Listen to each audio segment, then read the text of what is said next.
ಬೀದರ್ ಜಿಲ್ಲೆಯಲ್ಲಿ ಅಪರಾಧಗಳನ್ನು ಪತ್ತೆ ಹಚ್ಚುವಲ್ಲಿ ಸಿಸಿಟಿವಿ ದೃಶ್ಯಾವಳಿಗಳು ಬಹಳಷ್ಟು ಸಹಕಾರಿಯಾಗಿವೆ ಅಂತ ಆಯಾ ಕಠಿಣ ಸ್ಥಳಗಳಲ್ಲಿ ಅಳವಡಿಸಲಾದ ಸಿಸಿಟಿವಿಯಿಂದ ಕಳ್ಳರನ್ನು ಪತ್ತೆ ಹಚ್ಚುವಲ್ಲಿ ಮತ್ತು ಕಳ್ಳರನ್ನು ಪತ್ತೆ ಹಚ್ಚುವ ಕಾರ್ಯದಲ್ಲಿ ಬಹಳಷ್ಟು ಸಹಾಯ ಆಗ್ತಾ ಇದೆ ಅಂತ ಬೀದರ್ ಜಿಲ್ಲಾ ಪೊಲೀಸ್ ವರಿಷ್ಠಾಧಿಕಾರಿ ಪ್ರದೀಪ್ ಕುಂಟಿ ಅವರು ಹೇಳಿದ್ದಾರೆ. ಬೀದರ್ ನಗರದ ಪೊಲೀಸ್ ಭವನದಲ್ಲಿ ಕರೆಯಲಾದ ಪತ್ರಿಕಾಗೋಷ್ಠಿಯಲ್ಲಿ ಮಾತನಾಡಿದ ಅವರು, ಬೀದರ್ ಪೊಲೀಸ್ ವರಿಷ್ಠಾಧಿಕಾರಿ ಪ್ರದೀಪ್ ಕುಂಟಿ ಅವರು ಜಿಲ್ಲೆಯಲ್ಲಿ ನಡೆಯುತ್ತಿರುವ ಅಪರಾಧಗಳನ್ನು ಪತ್ತೆ ಹಚ್ಚುವಲ್ಲಿ ಸಿಸಿಟಿವಿಗಳು ಸಹಾಯಕಾರಿಯಾಗಿವೆ. ಜಿಲ್ಲೆಯಾದ್ಯಂತ ಆಯಕಟ್ಟಿನ ಸ್ಥಳಗಳಲ್ಲಿ ಅಳವಡಿಸಲಾದ ಸಿಸಿ ಕ್ಯಾಮೆರಾಗಳು ಎಂದು ಹೇಳಿ, ಈಗಾಗಲೇ ಸಿಸಿಟಿವಿ ಕ್ಯಾಮೆರಾಗಳಿಂದ ಜ್ಯುವೆಲರಿ ಅಂಗಡಿ ಮಾಲೀಕನ ದರೋಡೆ ಮಾಡಿದ ನಗದು ಹಾಗೂ ಚಿನ್ನ, ಬೆಳ್ಳಿ, ಒಡವೆ ಒಟ್ಟು 5,79,800 ರೂಪಾಯಿಗಳನ್ನು ದೋಚಿದ ದರೋಡೆಕೋರನ ಪತ್ತೆ ಹಚ್ಚಲಿ ಯಶಸ್ವಿಯಾಗಿದ್ದೇವೆ ಎಂದು ತಿಳಿಸಿದ್ದಾರೆ. Basavaraj Pujari, RJ32 Kannada news, Bidar. Preventive action ಮಾಡಿ ಪ್ರಿವೆಂಟಿವ್ ಅರೆಸ್ಟ್ ಮಾಡಿಕೊಳ್ಳುವ ಕೆಲಸವನ್ನು ಕೂಡ ನಾವು ಮಾಡ್ತಾ ಇದ್ದೇವೆ. ಸೊ ಬೀದರ್ ಜಿಲ್ಲಾ ಪೊಲೀಸ್ ನಾವು ಕಡಕೆಚ್ಚರಿಗೆ ಅವರಿಗೆ ನೀಡ್ತಾ ಇದ್ದೇವೆ. ಇಂಥ ಆ್ಯಕ್ಟಿವಿಟೀಸ್ ನಾವು ಸಹಿಸುವುದಿಲ್ಲ. ಅಪರಾಧವನ್ನು ಮಾಡಿ ನಾವು ತಪ್ಪಿಸ್ಕೋಬಹುದು ಅನ್ನುವ ಭ್ರಮೆ ಅವರಿಗೆ ಬರಬಾರ್ದೆಂದು ನಾವು ಅವರಿಗೆ ಕಡಕೆಚ್ಚರಿಕೆ ನೀಡ್ತಾ ಇದ್ದೇವೆ. ಹಾಗೂ ಸಾರ್ವಜನಿಕರು ಕೂಡ ಇಂಥ ಸಂಶಯಾಸ್ಪದವಾಗಿ ಯಾರಾದರೂ ಓಡಾಡ್ತಾ ಇದ್ದರೂ ಸಹ ಅವರ ಬಗ್ಗೆ ನಮಗೆ ಮಾಹಿತಿ ನೀಡಬೇಕೆಂದು ವಿನಂತಿಸಿಕೊಳ್ತೇವೆ. ಹುಮನಾಬಾದಲ್ಲಾಗಲಿ, ಬಾಲ್ಕಿಯಲ್ಲಾಗಲಿ, ಬೀದರ್ ಸಿಟಿಯಲ್ಲೇ ಆಗಲಿ ವರ್ಕಿಂಗಲ್ಲಿವೆ. ಇನ್ಫ್ಯಾಕ್ಟ್ ಇಷ್ಟು ಕ್ಯಾಮೆರಾಗಳು ವರ್ಕಿಂಗ್ ಆಗ್ತಿದ್ರಿಂದಲೇ ನಾವು ಇಷ್ಟು ಕ್ರೈಮನ್ನು ಅಪರಾಧಗಳನ್ನು ನಾವು ತಡೆಯೋಕ್ಕಾಗ್ತಾ ಇದೆ, ಬೇಯಿಸೋಕ್ಕಾಗ್ತಾ ಇದೆ.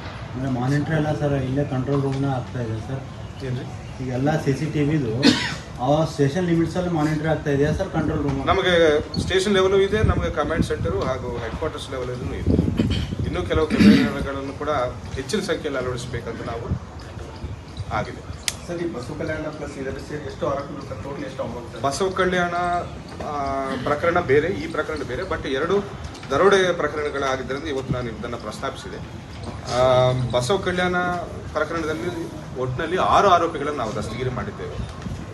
ಈ ಪ್ರಕರಣದಲ್ಲಿ 5 ಜನರನ್ನು ನಾವು ದಸ್ತಗಿರಿ ಮಾಡಿದ್ದೇವೆ. ಆ ದಿನ ಕಾರಲ್ಲಿ ಬಂದು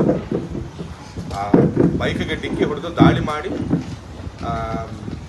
ಮನೆಯನ್ನು ಕಸ್ಕೊಂಡಿದ್ದ 4 ಆರೋಪಿಗಳು ಹಾಗೂ ಫಿರ್ಯಾದಿದಾರನ್ನು ಸಮೇತ 5ನೇ ಆರೋಪಿಯಾಗಿ ಸೇರಿಸಿ ನಾವು ಒಟ್ಟಿನಲ್ಲಿ 5 ಜನರನ್ನು ದಸ್ತಗಿರಿ ಮಾಡಿದ್ದೇವೆ.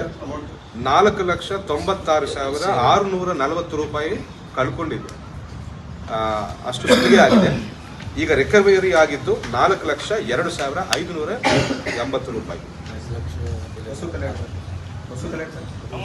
ಬಸವ ಕಲ್ಯಾಣದಲ್ಲಿ ಒಟ್ಟಿನಲ್ಲಿ 5,79,800 ರೂಪಾಯಿ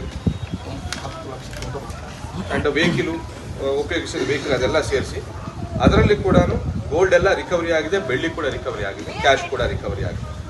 ಅಷ್ಟು ಜನರನ್ನು ನಾವು ದಸ್ತಗಿರಿ ಮಾಡಿದ್ದೇವೆ. ಆಗಲೇ ಜಸ್ಟ್ ಒಂದು ರೆಫರೆನ್ಸ್ಗಾಗಿ ನಾನು ಹೇಳ್ತಾ ಇದ್ದೇನೆ. ಎಸ್ सर, दूसरे स्टेट में डिजिटल अरेस्टिंग के केस